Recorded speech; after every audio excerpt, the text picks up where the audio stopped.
സ്ഥിരം ചോദിക്കുന്ന ഒരു ചോദ്യമാണ്. അതായത് നമ്മുടെ നമ്പർ ഓഫ് ബാഗ്സ് എത്ര വേണം ഇത് M20 അല്ലെങ്കിൽ M30 അങ്ങനെയുള്ള ക്വസ്റ്റ്യൻസ് ചോദിക്കുന്നതാണ്. അപ്പം സിമെൻ്റ് ആണ് കണ്ടുപിടിക്കേണ്ടത്. സോ ആദ്യത്തെ പ്രൊപ്പോർഷനാണ് സിമെൻറ്റ് 1/5.5 ഇൻറ്റു 1.54 വെറ്റിന് ഡ്രൈ ആയിട്ടുള്ള കൺവേർഷൻ ഫാക്ടർ. അതായത് നമ്മൾ ഫീൽഡിലും തിയറട്ടിക്കലിയും വരുന്ന വ്യത്യാസം. ഫീൽഡിൽ നമ്മൾ വെള്ളം കൂടെ ഒഴിച്ചാണ് മിക്സ് ചെയ്യുന്നത്. വർക്കബിലിറ്റിയാണ് കണ്ടുപിടിക്കുന്നത്. വർക്കബിലിറ്റി മെഷർ ചെയ്യാൻ ഉപയോഗിക്കുന്ന സ്ലംബ് ടെസ്റ്റിൽ സ്ലംബ് വാല്യൂ വെച്ച്. ഹായ് ഓൾ, എല്ലാവർക്കും നമസ്കാരം. എൻട്രിയുടെ ടെക്നിക്കൽ യൂട്യൂബ് ചാനലിലേക്ക് സ്വാഗതം. നമ്മുടെ ഓവർസിയർ ഗ്രേഡ് 1, 2, 3 എല്ലാ എക്സാംസിനും ക്വാണ്ടിറ്റി സർവേയിൽ നിന്ന് നമുക്ക് സ്ഥിരം ചോദിക്കുന്ന ഒരു ചോദ്യമാണ്. അതായത് നമ്മുടെ നമ്പർ ഓഫ് ബാഗ്സ് എത്ര വേണം ഇത് M20 അല്ലെങ്കിൽ M30 അങ്ങനെയുള്ള ക്വസ്റ്റ്യൻസ് ചോദിക്കുന്നതാണ്. അപ്പം പലർക്കും ആ ഒരു വളരെ സിമ്പിളായിട്ടുള്ളൊരു കാൽക്കുലേഷനേ ഉള്ളൂ. പക്ഷേ പലരും അറിയാത്തതുകൊണ്ട് അറ്റൻഡ് ചെയ്യാത്തൊരു ക്വസ്റ്റ്യനാണ്. അപ്പം നമുക്ക് വളരെ എളുപ്പത്തിലൊന്ന് നോക്കാം എങ്ങനെയാണ് നമ്മൾ ക്വാണ്ടിറ്റി എസ്റ്റിമേറ്റ് ചെയ്യുന്നതെന്നുള്ളത്. അപ്പോൾ ആദ്യം നമുക്ക് സിമെൻറ്റ് ബാഗാണ് കാൽക്കുലേറ്റ് ചെയ്യേണ്ടത്. M20 ഗ്രേഡിനുള്ള എത്ര സിമെൻറ്റ് ബാഗ് വേണം എന്നുള്ളതാണ് നമ്മുടെ കാൽക്കുലേഷൻ. നമുക്കറിയാം ഒരു ബാഗ് ഓഫ് സിമെൻറ്റ് എന്ന് പറഞ്ഞാൽ 50 കിലോ ആണ്. ഓക്കെ, അപ്പം നമുക്ക് ഒരു കാര്യം ആലോചിക്കേണ്ടത്, കോൺക്രീറ്റ് വരുമ്പോഴത്തേക്ക് കൺവേർഷൻ ഫാക്ടർ, വെറ്റിൽ നിന്ന് ഡ്രൈയിലേക്കുള്ള കൺവേർഷൻ ഫാക്ടർ 1 മീറ്റർ ക്യൂബിന് 1.54 ആണ്. അതായത് 1 മീറ്റർ ക്യൂബ് വെറ്റ് എന്ന് പറയുന്നത് 1.54 മീറ്റർ ക്യൂബ് ഡ്രൈ ആയിരിക്കും. അതെപ്പോഴും ഓർത്ത് വെക്കേണ്ട ഒരു കാര്യമാണ്. ഓക്കെ, അപ്പോൾ M20യുടെ പ്രപ്പോർഷൻ എന്താണ്? 1:1.5:3 ആണ്. സോ ടോട്ടൽ പാർട്സ് എത്ര വരും? ഒരു സിമെൻറ്റ്, സാൻഡ്, കോസ് അഗ്രിഗേറ്റ് അല്ലേ. അപ്പം 1 + 1.5 + 3, അതായത് ടോട്ടൽ എത്ര വരും? 5.5 വരും നമുക്കല്ലേ. സോ സിമെൻ്റ് ആണ് കണ്ടുപിടിക്കേണ്ടത്. സോ ആദ്യത്തെ പ്രപ്പോർഷനാണ് സിമെൻറ്റ് 1/5.5 ഇൻറ്റു 1440 എന്ന് പറഞ്ഞാൽ എന്താണ്? നമ്മുടെ ഡെൻസിറ്റി ഓഫ് സിമെൻ്റ് ആണ്.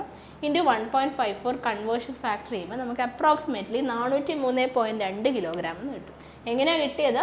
നമ്മൾ ഒരു പാർട്ട് ഓഫ് സിമെൻ്റ് ആണ് 1 ഡിവൈഡഡ് ബൈ ടോട്ടൽ പ്രപ്പോർഷൻ എത്രയാണ്? 5.5 ഇൻറ്റു 1.54 വെറ്റിന് ഡ്രൈ ആയിട്ടുള്ള കൺവേർഷൻ ഫാക്ടർ. അതായത് നമ്മൾ ഫീൽഡിലും തിയറട്ടിക്കലിയും വരുന്ന വ്യത്യാസം. ഫീൽഡിൽ നമ്മൾ വെള്ളം കൂടെ ഒഴിച്ചാണ് മിക്സ് ചെയ്യുന്നത്. നമ്മൾ പേപ്പറിൽ കാൽക്കുലേറ്റ് ചെയ്യുമ്പോഴത്തേക്ക് വെള്ളം എടുക്കുന്നില്ല ഇവിടെ കാൽക്കുലേഷൻ. സോൾഡ് ആയിട്ടുള്ള മെറ്റീരിയൽസ് മാത്രമേ എടുക്കുന്നുള്ളൂ. അതുകൊണ്ടാണ് ഈ കൺവേർഷൻ ഫാക്ടർ 1.54 കൊടുക്കുന്നത്. ഓക്കെ, അപ്പോൾ 1/5.55 ഇൻറ്റു 1.54 ഇൻറ്റു 1440 ചെയ്ത് കഴിഞ്ഞാൽ 403.2 കിലോഗ്രാം ആണ് നമുക്ക് വേണ്ട സിമെൻറ്റ്. പക്ഷേ നമ്മുടെ ചോദ്യം എത്ര നമ്പർ ഓഫ് ബാഗ്സ് ആണെന്നാണ്. നമുക്കറിയാം ഒരു ബാഗ് ഓഫ് സിമെൻറ്റ് എന്ന് പറഞ്ഞാൽ 50 കിലോ ആണ് അല്ലേ. അപ്പോൾ ഒരു ബാഗ് 50 കിലോ ആണ്. നമുക്ക് വേണ്ടത് 403 കിലോ എത്ര ബാഗാണെന്നാണ് അറിയേണ്ടത്. ഓക്കെ, അപ്പോൾ അതെങ്ങനെ കിട്ടും?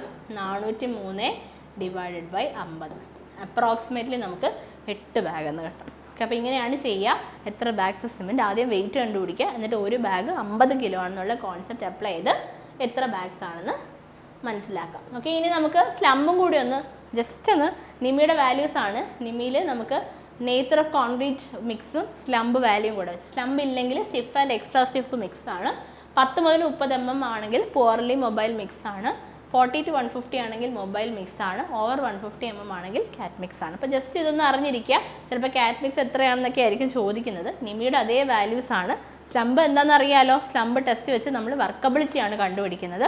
വർക്കബിലിറ്റി മെഷർ ചെയ്യാൻ ഉപയോഗിക്കുന്ന സ്ലംബ് ടെസ്റ്റിൽ സ്ലംബ് വാല്യൂ വെച്ചിട്ട് എങ്ങനെയായിരിക്കും നമ്മുടെ കോൺക്രീറ്റ് മിക്സ് എന്നാണ് പറയുന്നത്. ഓക്കെ, സോ ഇത്രയേ ഉള്ളൂ. ചെറിയൊരു ടോപ്പിക്കായിരുന്നു. ഇതുപോലെ നമ്മൾ ക്വാണ്ടിറ്റി കാൽക്കുലേഷൻസിൻ്റെ വീഡിയോസ് ഇനി അപ്ലോഡ് ചെയ്യുന്നതായിരിക്കും.